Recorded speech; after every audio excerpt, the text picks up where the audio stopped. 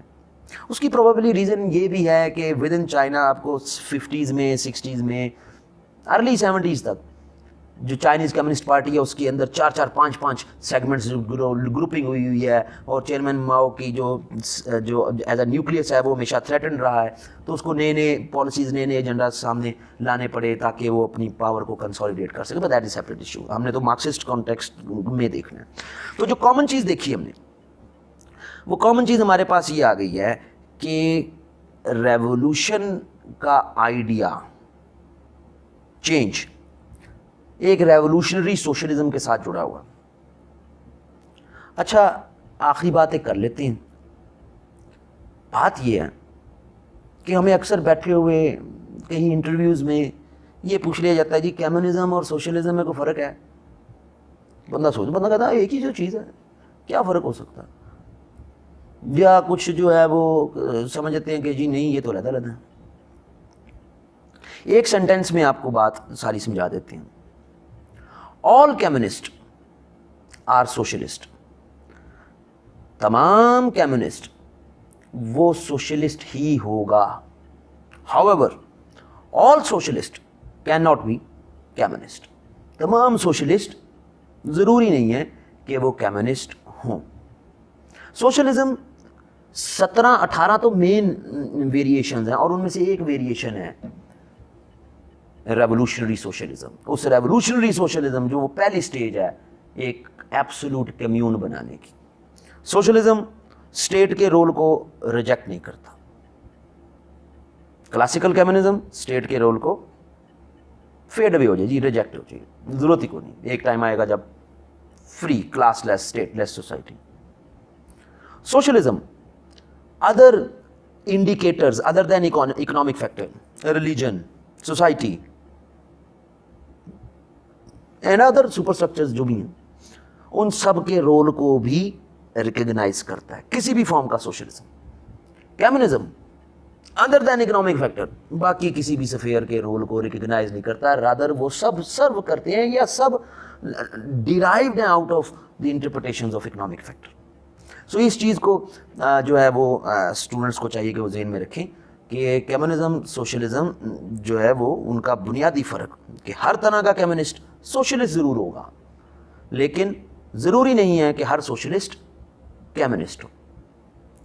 لو جناب، ریولوشنز تو آئے، ڈیفینیٹلی مارکس نے کہا تھا یورپ میں آئیں گے، لیکن آئے ایسٹ میں، یعنی کہ رشیا میں، چائنا میں.